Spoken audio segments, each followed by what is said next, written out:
Rita Segato es una de las teóricas feministas contemporáneas más leídas y citadas en el mundo. Es maestra y doctora en antropología social por la Queen's University of Belfast de Irlanda del Norte y es profesora de antropología y bioética en la Cátedra UNESCO en la Universidad de Brasilia. Ha sido galardonada con el Premio Latinoamericano y Caribeño de Ciencias Sociales de la Claxo y ha recibido doctorados honoris causa de las Universidades Nacional de Salta, Autónoma de Entre Ríos y Provincial de Córdoba. La Compañía de Jesús le otorgó la Medalla de Plata de San Ignacio Loyola y el doctorado honoris causa en la Universidad Iberoamericana de México. En 2019, la legislatura de la Ciudad de Buenos Aires la nombró personalidad destacada de la cultura, en tanto que la ciudad de Montevideo le concedió el título de visitante ilustre. Además, recibió el Premio Pensamiento Argentino de los Premios Democracia. En el 2020, le fue otorgado el Premio Daniel Cosío Villegas en Ciencias Sociales del Colegio de México. Algunos de sus libros más destacados son La guerra contra las mujeres, Contrapedagogías de la crueldad y Las nuevas formas de la guerra y el cuerpo de las mujeres. Pues estamos de manteles largos aquí en Diálogo por la Democracia porque nos visita, ya vieron su biografía, pues una de las grandes pensadoras, antropólogas, teóricas sociales y políticas contemporáneas. Rita Segato, bienvenida. Muchas gracias y gracias por la invitación. Al contrario, querida amiga, colega, es de veras un privilegio. Qué bueno que estés aquí en México. Tú me has contado que México para ti es pues, una segunda patria, más o menos. Para ti, qué significa México? ¿Por qué tienes tanto arraigo aquí?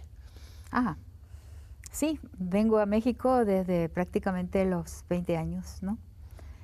No sé si cuento un poquito de la historia familiar, porque tuve un tío que se llamaba Ernesto Ignacio Frigerio, el hermano de mi mamá, que se casó con una mujer que se llamaba María Cristina Madero, que era la última hija, ¿no?, del último hermano del padre de Francisco Madero. O sea, hasta Francisco Madero era el primer hijo del primer hijo. Y ella era la última hija del último hijo, eran primos hermanos entonces. Entonces, he venido algunas veces a Parras, Coahuila, y también a la casa de la familia de la hija de María Cristina en Lomas de Chapultepec. Mira. Nadie más de esa familia existe por aquí ahora, hasta donde sé. Mi tío murió, mi tía María Cristina también falleció, pero digamos, este fue mi primer México. Yo digo que tengo 4 Méxicos. El segundo fue un hermoso periodo que también se une con el primero porque continuaba viendo a esos tíos, que fueron los congresos extraordinarios que organizó Helio Masferrer Can, con especialistas del mundo que trabajaban, pero sobre todo del continente, que trabajaban con religión y sociedad. Y mi tema inicial, el tema de mi tesis doctoral, fue religión, o sea, un candomblé, la religión africana en Brasil, y después la expansión de la religión africana brasilera en el Río de la Plata, y después la transición, la conversión al protestantismo de algunas comunidades de América Latina. Entonces vine a ese congreso por muchos años y hice aquí amigos maravillosos. Esos 2 Méxicos primeros fueron mis Méxicos felices. El tercer México es el encuentro con Ciudad Juárez. Claro. Y ahí yo digo que se terminó mi fiesta mexicana. Ahí se corre un telón y se abre otro México que estaba escondido a mis ojos. Y claro, ahí empieza mi comprensión del México sangriento, del México peligroso. En los años, vine a Ciudad Juárez en 2005 y eso se continúa con una segunda visita a Chihuahua hace aproximadamente 10 años, cuando participé como jueza del tribunal del capítulo México del Tribunal Permanente de los Pueblos, el TPP, que me tocó ser jueza para Chihuahua. Claro que ahí continúa ese México duro, triste, difícil de comprender, pero que, en fin, me dediqué bastante a entender lo que considero que su problema era la ininteligibilidad. O sea, lo primero que percibo en mi encuentro con Ciudad Juárez es que lo que ocurría ahí era ininteligible. Y mi cuarto México es este, que estoy como visitante en el Colmex, en el Colegio de México, porque me dieron durante la pandemia el premio Daniel Cosío Villegas, y entonces ahora estoy, digamos, pagando con una estadía de 3 meses allí, y otras visitas a Flaxo, a la UNAM con vos hoy. Este es mi cuarto México. Pues bien merecida este premio. Y un gusto tenerte aquí. Espero que regreses muchas veces a la UNAM y a México. Regresando al tercer México, lo de Juárez, es muy importante el análisis que tú haces de Juárez, vinculado con toda tu obra, por supuesto, pero entendiendo la violencia, no como algo coyuntural, ¿no? No como un caso aislado o específico, sino un reflejo de algo mucho más general y sistémico, aunque estaba leyendo que en lugar de usar la palabra de la sistematicidad, ¿no? Te gusta usar más el término de la organicidad, ¿no? Pero lo estructural, lo profundo, o sea, ¿qué simboliza, qué implica más allá de solamente la violencia contra mujeres en Juárez? ¿Qué implica esto sobre el patriarcado, sobre cómo funciona el poder y la explotación o dominación en el mundo? Claro, yo digo, ¿no?, que soy una feminista, o sea, creo en las reivindicaciones de las mujeres, lo que las mujeres le pedimos a la vida, a la sociedad y a la política, pero mi especialidad mismo es la comprensión de la masculinidad. O sea, soy lentamente, esa ficha cayó recientemente, me di cuenta de lo que yo estudio es la masculinidad. Claro. ¿Y qué quiere decir? Estudio el poder. Porque es la forma más primordial, más fundacional del poder, de la jerarquía, del poder y del prestigio, que no son exactamente la misma cosa, ¿no? El prestigio es el estatus, el brillo que tienen ciertas profesiones, la voz del hombre, el cuerpo del hombre, el papel del hombre en la sociedad tiene un prestigio. Lo que emanas como mujer, cualquier mujer sabe que si hay un grupo de personas, ¿no?, y alguien se integra a ese grupo, esa persona va a dirigir su palabra al hombre y va a escuchar lo que dice el hombre. Es casi automático.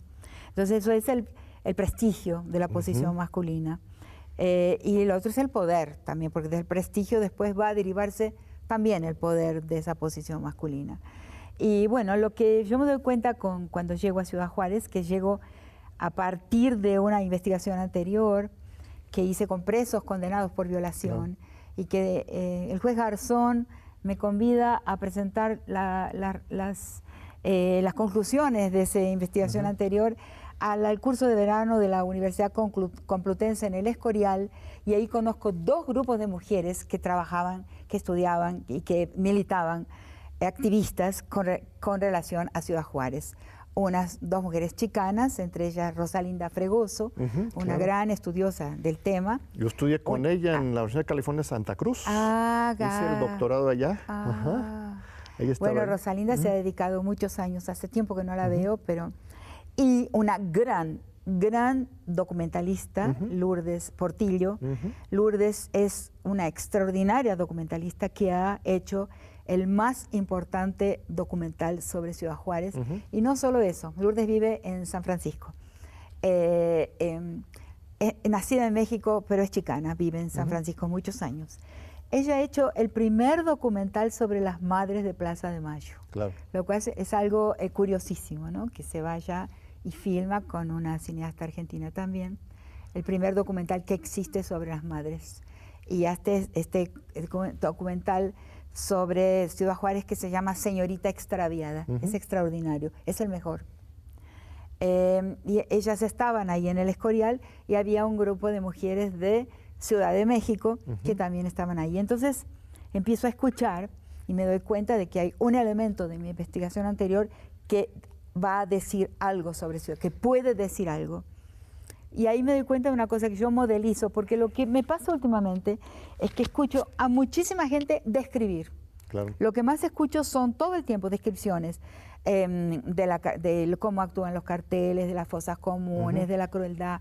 mucha descripción, pero poquísimas intentos de modelización, que es lo que me estás preguntando, capturar las estructuras profundas que se expresan por esos que les llamo epifenómenos. De los epifenómenos sabemos muchísimo, pero de lo que está por detrás de los epifenómenos, para eso hay que hacer un esfuerzo enorme para comprender qué los une, qué los relaciona, qué les da sentido. Y a eso me dediqué. Entonces ahí, una de las cosas, me acuerdo, no me lo puedo olvidar, el primer momento en que empiezo a escuchar sobre Ciudad Juárez, muy impresionante, ¿no? Y ellas hablan de la impunidad. Y la impunidad es un problema, y ahí tengo una chispa, y les digo, estamos en el Escorial. No se trata del problema de la impunidad, se trata de la exhibición de la impunidad. Ese fue mi primer paso en la dirección de comprender Ciudad Juárez, es decir, que lo que está pasando ahí es que se exhibe la impunidad, se exhibe la existencia de personas impunes. Fue mi primer, y a partir de ahí entonces... Y sobre el cuerpo de las mujeres, claro, o sea, mujeres jóvenes y lo además. que pueden hacer y permanecer libres, o sea, porque, y permanecer sin que tenga... lo que llamo hoy, dolorosamente, el homicidio sin consecuencias. Y la pedagogía de la crueldad, claro, ¿no? Eso viene mucho después, sí. Pero el homicidio, el feminicidio, la crueldad sin consecuencias. Y entonces, cuando escuchan eso, me invitan a Ciudad Juárez. Y ahí entonces voy a hilar entre mi estudio anterior, que fue de entrevistas larguísimas con estudiantes a pedido de la policía de la ciudad de Brasilia, donde vivía y donde enseñaba, con presos condenados por violación, y esa idea de que, primero, la violación de todos los crímenes es el más ininteligible de todos. No es de fácil inteligibilidad para quien lo perpetró, y lo tengo que creer. ¿Para qué es? ¿Para qué se viola? Y ahí que eso contradice el sentido común que nos dicen, ¿no? O que nos cuentan, porque los hombres tienen una libido desencadenada y que entonces no las pueden controlar y salen violando los cuerpos de las mujeres. No es así. Es un crimen de poder. Todos los casos, el crimen de género es en primer lugar un crimen de poder. Y de poder sobre la víctima y de exhibición de poder frente a los otros hombres y frente a la sociedad. Entonces ahí empieza mi comprensión, y ahí tengo claro que vincularlo a una idea de un patriarcado, que es una estructura de poder, que es una estructura política. El patriarcado es político, los crímenes de género son crímenes políticos, no morales. Eso lo recomiendo mucho, sobre todo últimamente en que encontré las palabras para hablarlo. No condenamos las actitudes de los hombres como errores morales o pecados o crímenes morales, no es por ahí. Son crímenes políticos y del poder. Entonces eso se ve en Ciudad Juárez, y eso se puede entender si uno lo piensa a partir de entender que el patriarcado es una estructura política y que por lo tanto se puede cambiar. Eso, me encanta, que Rita, ese optimismo al final de que se puede cambiar las cosas. Estaba leyendo algún texto tuyo en que te confesabas que eres patológicamente optimista, aunque decías ahora con lo de Gaza y la situación mundial, igual hay que matizar eso, pero sí, hay optimismo. Y ahora me defino como exhumana. Exhumana, ¿por qué? Porque no quiero pertenecer a esta especie siniestra, genocida. Me doy cuenta de que, sí, después de Gaza me queda muy difícil tener optimismo con relación a nuestra especie, ¿no? No puedo mentir. Gaza es una cosa inaceptable, un crimen de lesa humanidad, un genocidio, pero no es el primero en la historia de la humanidad. O sea, hay la humanidad una diferencia. Es violenta. Hay una diferencia en Gaza. Hay una especificidad en Gaza. Hasta el último genocidio, el Holocausto, o la Shoah, cuando los ejércitos aliados entran en los campos de concentración, se ve en los videos, en las filmaciones, su sorpresa. no era algo expuesto a la humanidad. Se sabía, pero estaba oculto. Ahora no.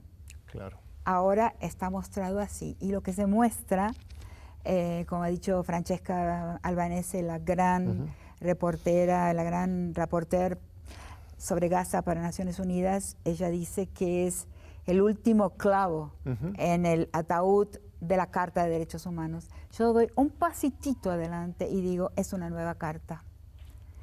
Es la carta de que la ley es el poder de muerte.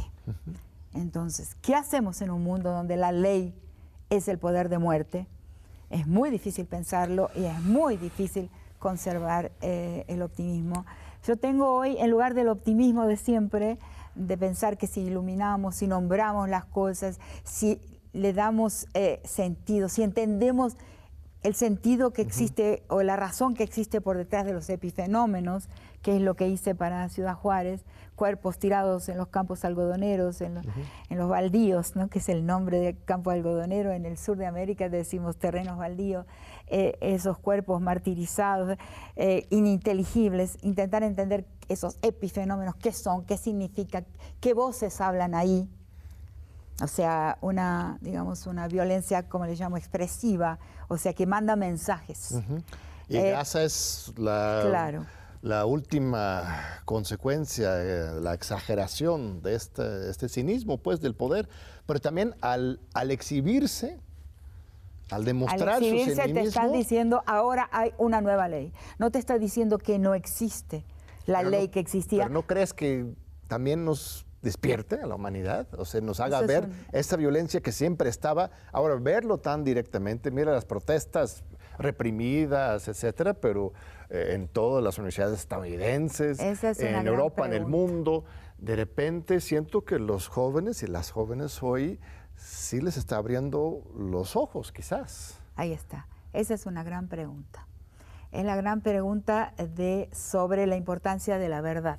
Es verdad que la verdad está, o sea, lo que existía hasta ahora es lo que llamo de ficción jurídica. Una ficción jurídica. Los derechos humanos, la democracia, eran y fueron siempre una ficción jurídica. Pero esa ficción la creíamos. Lo importante es que era un sistema de fe, eso lo dice Giorgio Agamben, una de las pocas cosas que recupero hoy de Agamben, el de explicar que el derecho es una ficción y que es un sistema de fe, una creencia.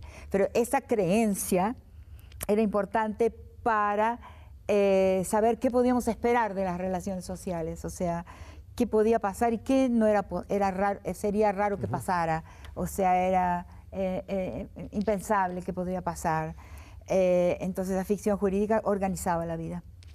Pero cayó la ficción. El problema es que con Gaza cae la ficción jurídica. O sea, es verdad lo que decís, que es un momento de más verdad. La ficción jurídica cae, pero la ficción jurídica era un sistema de fe que nos hacía más o menos poder predecir el comportamiento de los otros, el comportamiento de los estados, un poco. Había infracciones de todo tipo, pero ahora se dice, la infracción es la ley. Qué fuerte. Es muy tremendo lo que está pasando, es un parteaguas de la historia.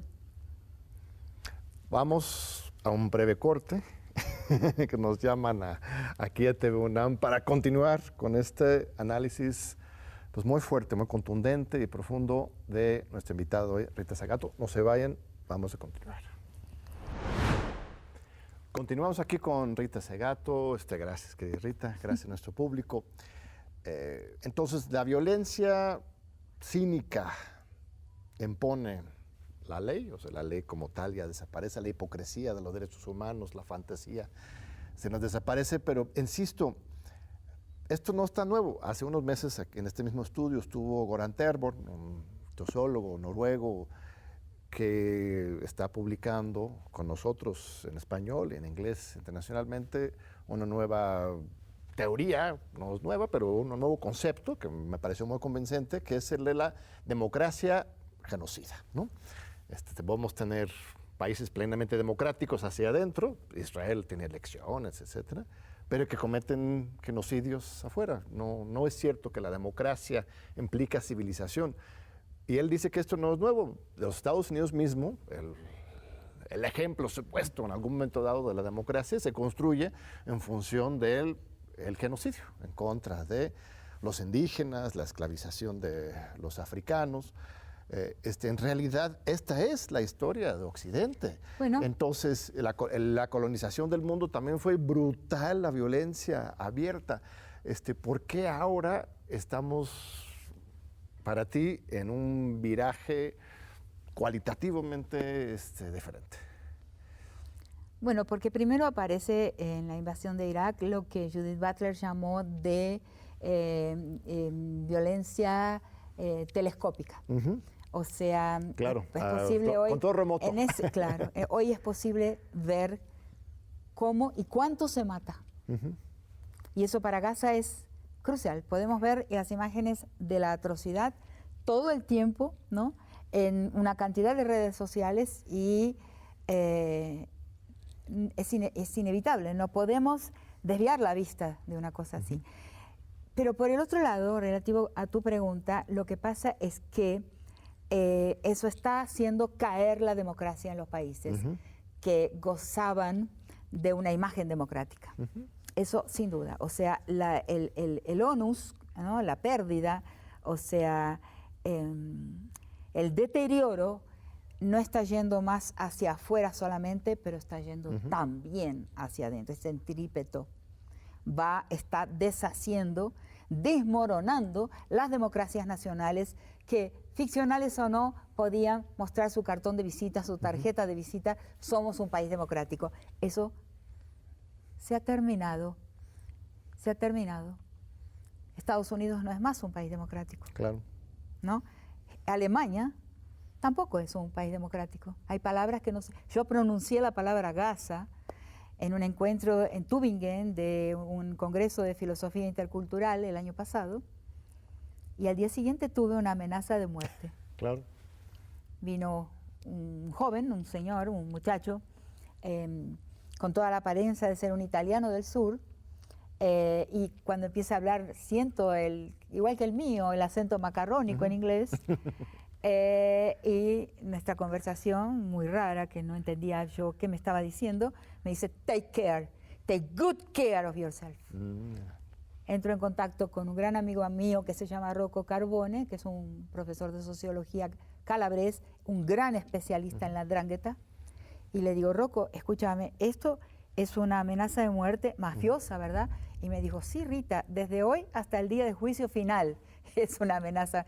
Y yo, ¿por qué alguien viene a hacerme a mí una amenaza mafiosa de muerte en Alemania después de que hablo en un encuentro de filosofía intercultural? En Tübingen, ¿no? La cuna de la filosofía, ¿no? La ilustración. Y yo, ¿qué tiene que ver? Le digo, ¿por qué pasa esto? Y me dice, porque las guerras hoy todas contratan servicios mafiosos. Entonces, esa persona que llegó a tu mesa fue un contratado de la mafia para hacerte esa amenaza de muerte. Entonces, eso es una democracia. Alguien que en un congreso de filósofos tiene una persona escuchando lo que se dice y registrando si se menciona el tema Palestina o no, para después hacerte una amenaza de muerte. O sea, es muy... yo ya había sido avisada, inclusive, por personas de la embajada, que no mencionara la palabra Palestina en Alemania. ¿Eso es una democracia? Pues entonces, lo que pasa es que la ficción democrática, quizás en eso tenés razón en tu pregunta, algo que era ficcional cayó por tierra. Es el momento de América Latina, de África, de Asia, el colapso de la legitimidad. Exacto. O sea, lo más importante mentira, que tenía Estados Unidos, a diferencia de China y Rusia, que son grandes poderes económicos, tecnológicos y bélicos, pero Estados Unidos, ¿qué tenía? La posibilidad de decirle al mundo que era un país democrático. Se está perdiendo. Pero insisto, esto están es positivo. Sacrificando Eso es lo más importante de su imagen, la hegemonía. Así es, así es. No, y Trump lo hace explícitamente. O sea, él es ya la cara perfecta en este momento de caída de la hegemonía. Y también es poder bruto, ¿no? El que él ejerce. Pero insisto, el momento perfecto para que América Latina, el pensamiento crítico de tantos pensadores que tenemos que habían sido anulados porque supuestamente no estaban al nivel de estas grandes discusiones europeas, ahora que nos damos cuenta que Europa ya no es lo que nunca fue. Sí, hay decadencia intelectual impresionante. No, seguramente hay grandes filósofos chinos, contemporáneos, africanos que tenemos que leer y que esto es una gran oportunidad para ello. Esto no es restar de ninguna manera la gravedad de lo que estamos viviendo, ¿no? Sí. O sea, el descaro de la violencia brutal.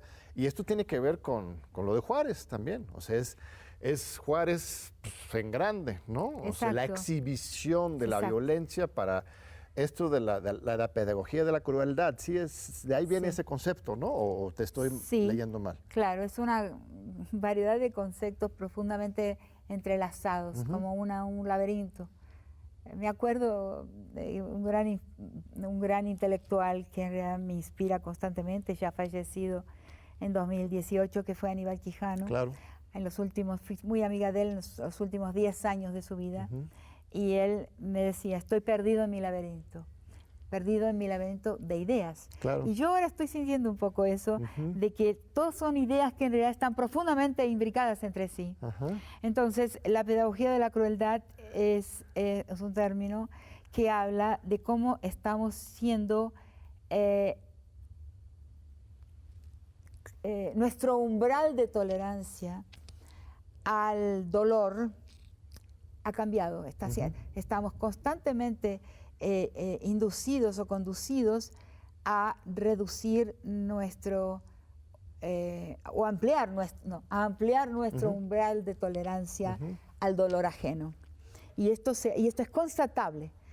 Por ejemplo, mis hijos, la generación de mis hijos ve con absoluta naturalidad películas que tienen grados de crueldad que cuando yo tenía la edad de ellos no existían. Y la prueba me la da, o sea, me doy cuenta un día por un acaso con La Naranja Mecánica. La Naranja Mecánica que vi en México en 1974 porque estaba prohibida en mi país y estuvo prohibida inclusive en el Reino Unido, donde fue filmada y donde la novela fue escrita, por ser extremadamente cruel, insoportablemente cruel. Paso por la sala de televisión de mi casa en Brasilia y veo imágenes y digo, esto lo vi, esto lo conozco. Miro y era La Naranja Mecánica. Comienzo a ver y era una comedia. Claro. ¿Cómo puede ser? La película más violenta, más cruel, más insoportable de los años 70, hoy es casi una comedia. Entonces pienso, estoy loca, me pasa algo. Y voy a internet y busco Malcolm McDowell, que fue el actor, el protagonista. Y él en una entrevista dice lo mismo. Dice, cuando terminé de filmar, tuve que pasar por un tratamiento, porque quedé enfermo, perturbado por la película. Claro. Y hoy es casi una comedia. Entonces, ¿qué pasó? Eso es la pedagogía de la crueldad. Aunque más relevante que nunca es el mensaje de la película. Es relevante, pero no nos toca, porque ya vemos lo mismo, pero de formas más infinitamente crueles, y las vemos. Entonces fue modelada dentro de nosotras un tipo de personalidad psicopática, o sea, insensible al dolor de los otros, porque el nuestro no lo conocemos. O sea, bueno, y ahí hay otro momento sobre esa historia de la pedagogía de la crueldad, que es cuando me encuentro con una entrevista en The New York Times con Manning, con hoy Chelsea Manning. Ah, ok. Entonces él dice, yo era un niño, mi padre había sido un marín, que después que se retira monta un taller de concierto de computadores y me crío con computadores, con videojuegos. Mata, mata. ¿Qué es un videojuego? Mata, mata, mata, mata, mata, mata. Vencer es matar. Entonces, quiero ser normal, sentía en mí algo raro. Era en ese tiempo un muchacho y entro en el ejército, en las Fuerzas Armadas de los Estados Unidos. Y claro, como ven que tengo una gran facilidad para el archivo, para los computadores, me colocan a trabajar en los archivos. Y después paso a Afganistán, pero continúo trabajando con archivos de fotos e imágenes de la guerra. Hasta que un día, trasladándose en la ruta desde un cuartel a otro, ve morir de verdad. Me impresionó mucho eso. Le llamo la primera conversión de Chelsea Manning. Ve a alguien que en un enfrentamiento bélico verdadero y no de videojuego muere, y cómo se tarda en morir y cómo se sufre al morir. Y eso entonces es para él una epifanía, él entiende algo que lo transforma en la persona en quien se transforma después, que pasa una cantidad de informaciones a Wikileaks, y entonces, bueno, va preso, y en la cárcel tiene, en aislamiento, ¿no?, en que permanece. Él pasa por lo que llamo la segunda conversión de Chelsea Manning, que es la conversión a mujer. Claro. Pero entonces la pedagogía de la crueldad fue todo eso que le enseñó a él a no sentir, a percibir la vida como cosa. Porque cuando vemos la vida como cosa, no sentimos, podemos matar las cosas, no hay empatía posible. Y eso es parte del patriarcado. Eso es, al final de el cuentas, patriarcado colonial, conquistal la colonial. consolidación de la visión patriarcal colonial. Claro. ¿Por qué? El patriarcado, como se sabe, mi posición frente a eso es que la especie es patriarcal desde sus inicios.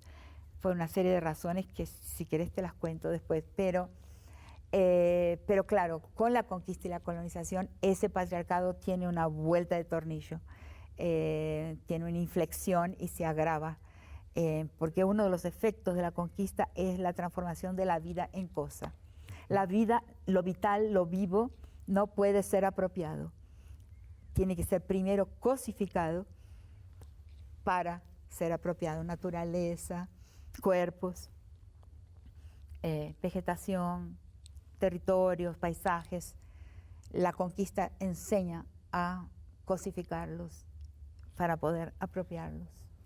De hecho, tu acercamiento a la teoría feminista surge después de, a partir de tus estudios del colonialismo y del racismo en particular en Brasil, ¿no? Llegas después al tema del feminismo. Bueno, cuéntame. Bueno, primero, ¿lo cuento? Sí, por favor. En primer momento, mi trabajo con una de las formas del candomblé, de la religión africana en Brasil, lo que se llama la religión Nagô en Recife. Y hago muchos años de trabajo de campo ahí, y ahí me encuentro con el género construido de una forma muy distinta a como en el occidente, al que hasta ese momento yo sentía que pertenecía. La visión occidental de lo que es la persona, de lo que es la sexualidad, en fin, la relación entre la determinación biológica, el cuerpo y la orientación sexual, la persona, el rol, los trabajos. O sea, esa religión construye a la persona de una forma muy distinta al occidente moderno me refiero. Y entonces ese es un primer momento. Pero entonces ahí me encuentro con el África en Brasil. Pero un África que todavía no acepta y con toda razón. O sea, yo intento en ese momento llevar a mi trabajo de campo un libro que acababa de salir en Brasil sobre el quilombismo, el cimarronismo afrobrasilero de Abdias do Nascimento, y la gente del culto me dice, no, esta es nuestra espiritualidad. No vamos a transformar nuestra espiritualidad en política, en el sentido de, en el terreno del Estado, una política por las cuotas, por los derechos de las personas negras. Hubo una gran resistencia. ¿Por qué? Y por eso es difícil comprender desde los Estados Unidos, porque es otra historia de la raza. Yo tengo un libro escrito sobre eso que se llama La Nación y sus otros, donde comparo el racismo en nuestro continente y el racismo anglosajón, por ejemplo, que son formas de colonización muy distintas han sido. Claro. Entonces, ahí resisten. No, esta es nuestra espiritualidad. Y bueno, yo tenía ahí dos opciones. Pensar que eran tontos O sea, por eso estaban pobres y no podían salir de su pobreza, porque no querían usar su espiritualidad para hacer política, o escuchar lo que me estaba diciendo esta persona, Luciña se llama hasta hoy, mi amiga, y confiar en que eso que ella estaba llamando de espiritualidad es política también, pero de otra forma. No es una política pública que sale del Estado, pero es lo político de la vida, que lo constato y lo confirmo mucho tiempo después, que hice bien en elegir ese camino. Ese fue mi primer encuentro, que sentía que había racismo, pero escuchaba a esta gente que veía la cuestión racial de otra forma porque no aceptaba no ser universal. Porque aunque llegara un marciano a ese culto, tendría santo, tendría orishá. O sea, no aceptaba la minoritización de su filosofía y de su cosmovisión. Ese es el primer momento. Segundo momento, por obligación, voy a entrevistar, porque me lo pide el rector, porque se lo pide el secretario de Seguridad Pública de la ciudad de Brasilia, voy con un grupo grande de estudiantes a entrevistar presos por violación. Eso, ahí me encuentro con el género.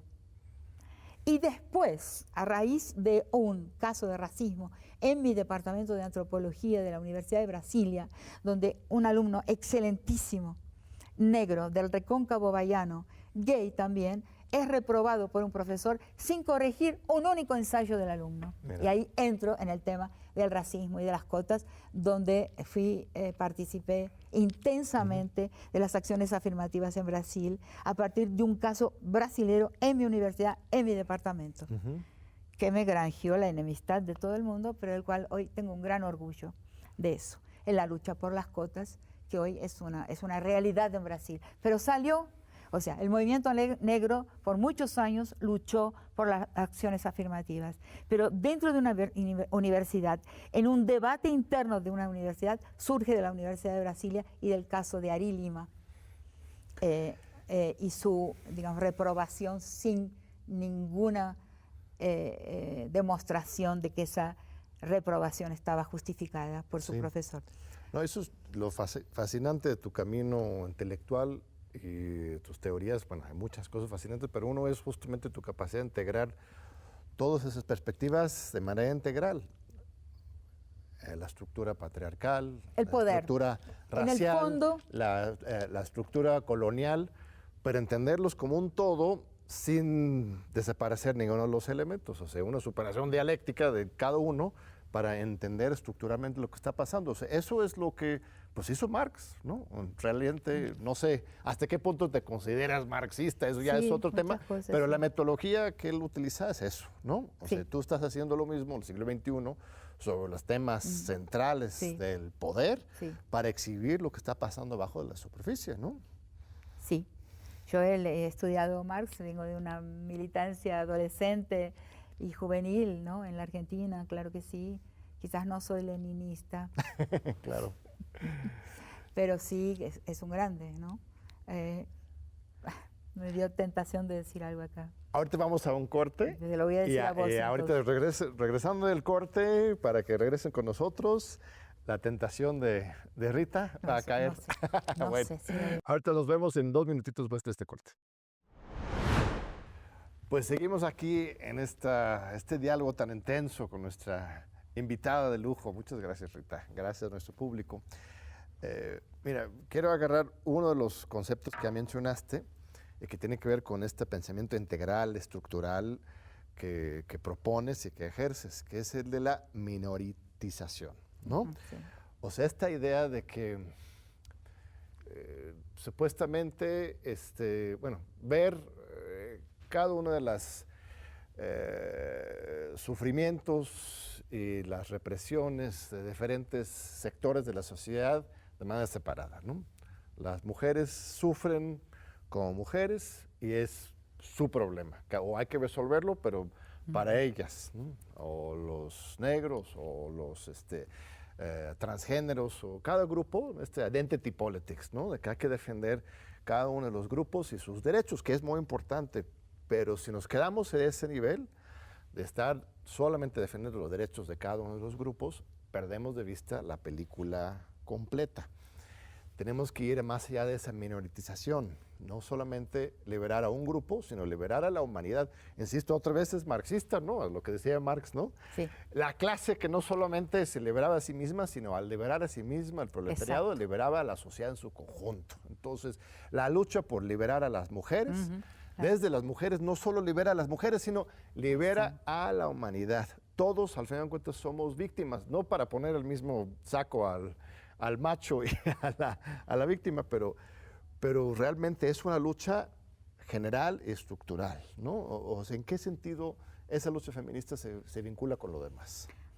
Claro, y esa ficha ha ido cayendo lentamente, hasta poder decir hoy, sin dudarlo, desde hace poco tiempo, que las mujeres no luchamos por las mujeres, luchamos por toda la humanidad.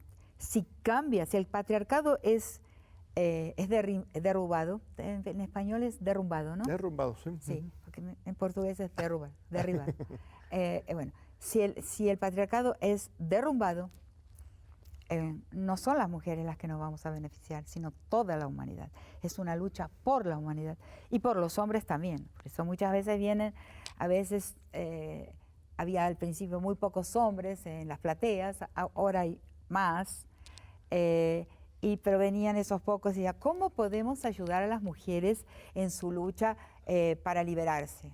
Dice, no, somos las mujeres que estamos luchando por ustedes, para que puedan liberarse de un mandato que los hace morir antes en todos los países del mundo, porque la masculinidad vive menos, claro, excepto algunas excepciones, pero los hombres tienen una expectativa de vida menor en todos los países del mundo. Y hay diversas explicaciones, diversas hipótesis de la razón.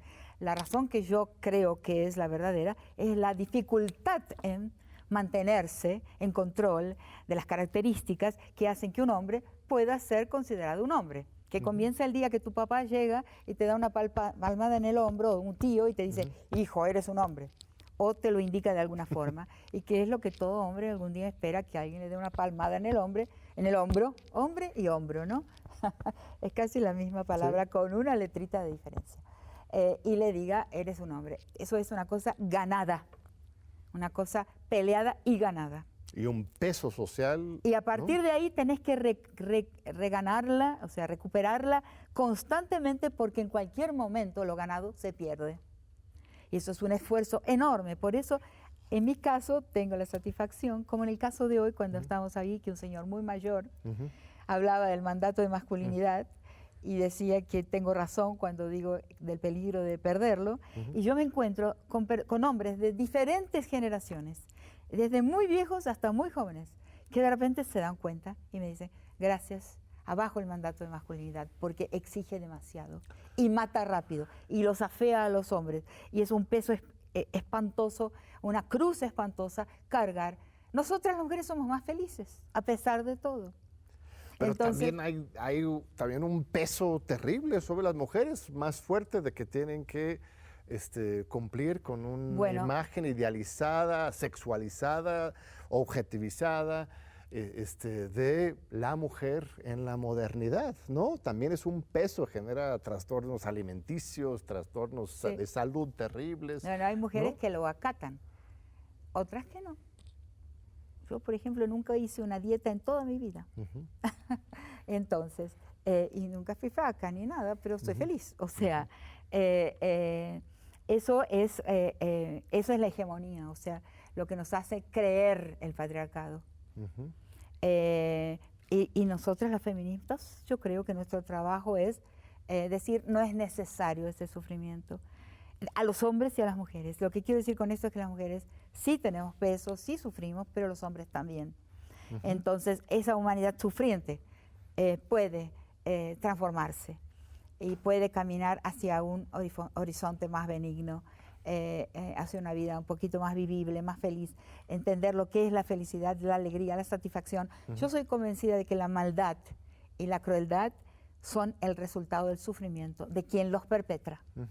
La persona mala sufre, la persona cruel sufre. Si pudiera liberarse de ese sufrimiento, dejaría de ser mala y dejaría de ser cruel.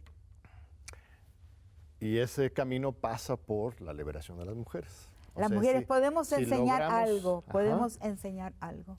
Eso sí. Podemos enseñar que aún sometidas en el espacio público, que es muy distinto, porque ahí ya viene toda una parte de mi teorización que separa la historia del espacio público y el espacio doméstico, y habla de un espacio doméstico que fue el espacio doméstico durante milenios, pero que no era ni íntimo ni privado, sino que era también público, pero en otro lugar.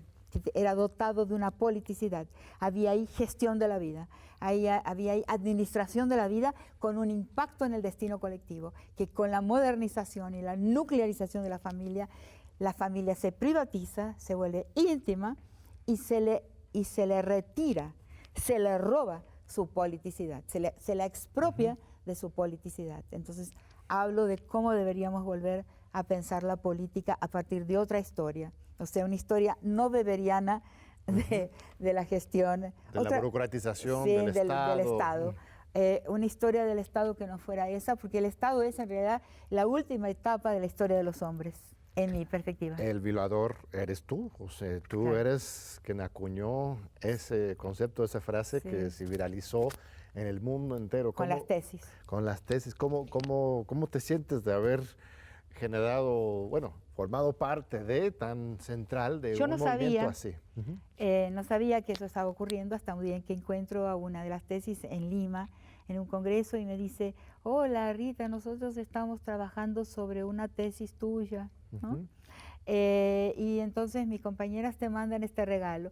Y me mandó un pasamontaña de esos que usaban en la calle en la Revuelta Popular en Chile, que lo tengo en la cabecera de mi cama. Al tiempo, más tarde, me entero de que existe una lírica que usa esa tesis mía, ¿no? De que el violador es el hombre y no la culpable es la mujer, porque el violador la viola como una forma de disciplinamiento. O sea, que él siente, y eso lo he escuchado de los entrevistados, que está disciplinando un cuerpo, que es peligroso. Porque, por ejemplo, algo extraordinario que me dijo uno de los violadores que entrevistamos es, pero profesora, dice, la señora en portugués, ¿no? ¿Usted no vio Eva? ¿Y por qué Eva? Digo, ¿no? ¿Qué tiene que ver Eva? El Génesis. Claro, me dice, pero claro. No, le digo, ¿qué tiene que ver con lo que estamos hablando acá? Claro, dice, porque si Eva no hubiera desobedecido, todos estaríamos en el paraíso para siempre. Caramba, es verdad. Entonces, ese pecado fundacional, esa desobediencia fundadora de la mujer, está en mitos de origen de pueblos en los 5 continentes, con otras historias distintas a la del Génesis, pero que hablan. Yo no puedo decir que en todas las sociedades humanas, porque no soy una mitóloga, no es mi trabajo, pero sí puedo hablar como antropóloga de que en los 5 continentes hay pueblos que tienen la misma historia. Una mujer comete un error, comete un pecado, le usa el sexo demasiado o guarda mal, lo cuento en las estructuras elementales de la violencia, o guarda el instrumento más precioso, que es la flauta, lo mezcla con la sangre menstrual, eso lo cuenta Godelier, no cuida bien de la flauta, entonces los hombres tienen que ir, tomar la flauta, apoderarse de ella, porque las mujeres son perezosas, irresponsables. Entonces ese origen de pueblo con la irresponsabilidad y la desobediencia femenina está en los 5 continentes, y ahí comienza la historia del pueblo, y es con ese castigo. Entonces la mujer, para este preso, miren la inteligencia, yo he aprendido muchísimo de las cosas que me han dicho muchas de las personas con que trabajé, esta inteligencia de decirme, esa mujer violada es una Eva, que la tenemos que poner en ese lugar dominado. Claro. Entonces las tesis contestan y dicen, no, el violador eres tú, no soy yo la culpable, y lo responden. Y no solo el hombre, sino el Estado, el juez, todo el presidente. El poder, es el poder. O sea, el Estado occidental, colonial. Porque todas son réplicas del patriarcado. Lo importante de comprender del patriarcado es un orden fundacional de poder que se replica en todos los órdenes de poder. Así lo defino yo en mi libro, Las estructuras elementales de la violencia. Y lo que estamos hablando cuando hablamos de género, cuando hablamos de patriarcado, cuando hablamos de la masculinidad, estamos hablando de poder en su primera forma. aunque hayan muchas mujeres en el poder, aunque hayan El presidentas o equidad, o sea, Total. El cuerpo no es ninguna ejecutivas, Shell o Exxon, eso no en sí implica nada. Nada. Porque el cuerpo no es el género. Y eso es lo que le discuto a ciertas vertientes del feminismo que creen que el cuerpo es el género. No lo es. No lo es. El género es una cosa, el cuerpo es otra. Entonces, no basta el cuerpo. Tenemos cuerpos de la hembra de la especie que han hecho daños extraordinarios. La visión optimista, regresando al optimismo de la voluntad, es esta idea de un poder ejercido en clave feminista, femenina, no sé cómo lo definirías. O sea, si el problema es el patriarcado, no solo los hombres, sino un sistema patriarcal, entonces la respuesta, por lo menos de contraposición dialéctica, sería el poder femenino, no solo de las mujeres, sino un ejercicio. A ver, dime. El problema es ¿no? Porque he escuchado incluso en un evento público donde había más de 2.000 mujeres, a una personalidad importante de España, a una ministra, decir, nosotras las mujeres tenemos que tomar el poder. No estoy de acuerdo. Nosotras las mujeres tenemos que pensar en otras metas. Ahora, eso es lo más difícil, porque eso depende de mucha gente pensando juntas. ¿Cómo sería un mundo que tuviera otras metas de felicidad, otras metas de realización que no son las mismas del patriarcado? Y necesita hacer esa crítica dentro del feminismo es fundamental. Otras palabras inclusive, ¿no? No es fácil. Es un esfuerzo enorme de vivir de otra forma, relacionarnos de otra manera, tener en la vida misma lo que llamo lo político, como diferencia de la política. Lo político transcurre en la vida misma, en las relaciones interpersonales, en una sonrisa que nos ofrecemos, un cariño, un consuelo, la manera en que las mujeres somos a veces, ¿no? Hablamos inmediatamente sobre nuestra vida, contamos, vos ves un grupo de mujeres al rato están contándose todo, pero todo, ¿no? Cuando son femeninas, ¿no? Entonces, esa otra manera de vivir, por ahí transcurre y transita lo político y por ahí transcurre lo que va a transformar la sociedad y quizás encaminar la historia hacia un horizonte más benigno, que de eso se trata y es lo que las revoluciones no consiguieron. No lo consiguieron porque no vieron la base de la desigualdad, de la jerarquía, de la expropiación, de la plusvalía extorquida, extraída en las relaciones de género. Cuando las revoluciones no vieron eso, ahí perdieron el camino, porque es la primera lección de desigualdad. Entonces, ¿qué tal si nos damos cuenta de que el camino es anfibio, uno por dentro del Estado y otro por fuera del Estado, en la vida misma, en la relación misma que establecemos con las personas, con los otros, un mimo, ¿no? Que esté en las relaciones interpersonales y que lo hemos eliminado y censurado como algo, como un defecto. Claro. Muestra de debilidad, ¿no?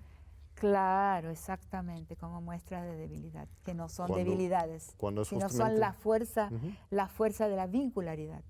Es valiente, es por eso, es valiente abrirse a otro. Exponerse, ¿no? Y exponer la fragilidad que es natural de todos y todas las personas.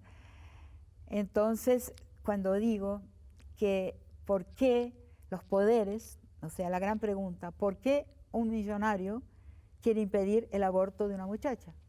¿En dónde entran en relación la gran fortuna con la práctica del aborto? Y lo ves.